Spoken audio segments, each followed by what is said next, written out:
Hey, what is up, everybody? Stevie Breach coming to you. Moments ago, we had the end of the No Surrender TNA pay-per-view tonight, which was the end of the Bound for Glory series winner, or tournament. The Bound for Glory series tournament is the best thing in wrestling over the last 2 years. So many times you have matches on Impact, so many times you have matches on Raw, matches on pay-per-views. If no titles change hands, if there's no major storyline going on, it doesn't really matter and you don't really care about it.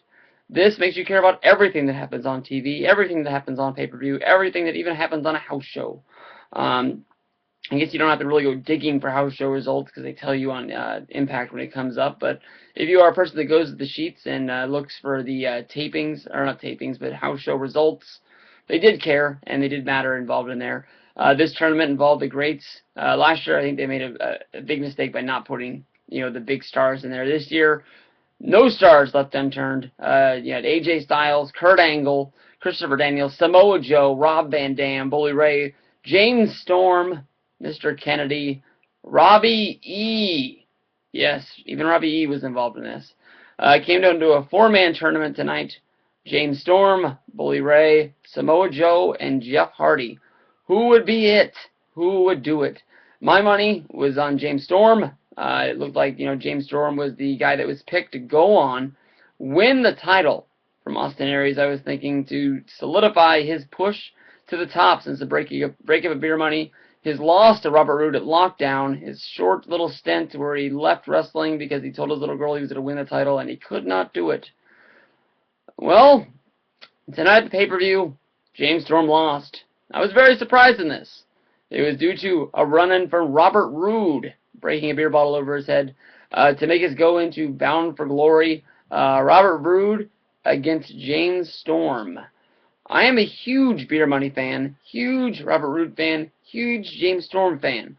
I was really into this around Lockdown, the breakup of Beer Money. I thought there was going to be big dollar signs ahead of us. When James Storm took his break, I sort of looked at it like it might be sort of a loss to his character.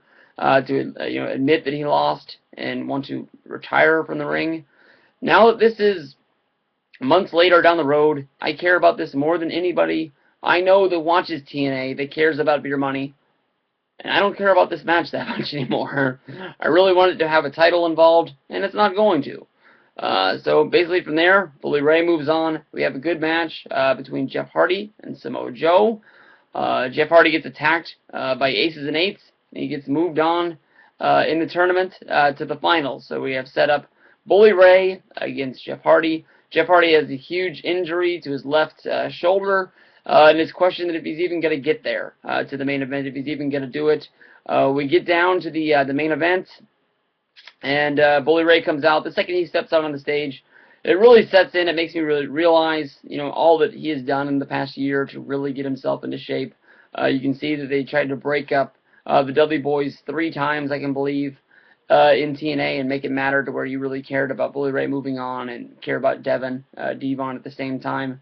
I never really caught on. I can remember them, breaking up, sort of getting back together because of the ECW reunion, breaking up again, and just the feud never really taking off. But Bully Ray right now, especially with him re-signing with TNA, really deserves the spot that he's in, maybe even more. And I really was hoping that he was going to grab that brass ring and win tonight. I know a lot of people were looking forward to Samoa Joe against Austin Aries, but I think Bully Ray versus Austin Aries would be just as good of a match. And what we could have done from there, I don't know. But he fell short. I think he is well-deserved what has happened. Jeff Hardy, one of the most popular wrestlers in TNA, one of the most popular wrestlers in the world, did win. And I don't care. Jeff Hardy, Austin Aries, no buys. It is a match that really doesn't make me want to jump up and down, but I'm sure it will make a lot of other people jump up and down. So, all in all, Bound for Glory series, 2 thumbs up. A No Surrender pay-per-view gets a thumb up and a half, I guess you can say. I'll be having my review as soon as I can get on the horn with Danny and Kevin and the rest of the gang, whoever wants to be in there. But it's the party line. Here we go. Let me know. Like I said, the review will be up later, and we'll go from there. Thank you very much. Good job to everybody involved in TNA tonight. Just wish Jeff Hardy would have lost, Bully Ray would have won, and maybe I would care about James Storm and Robert Roode a little bit more.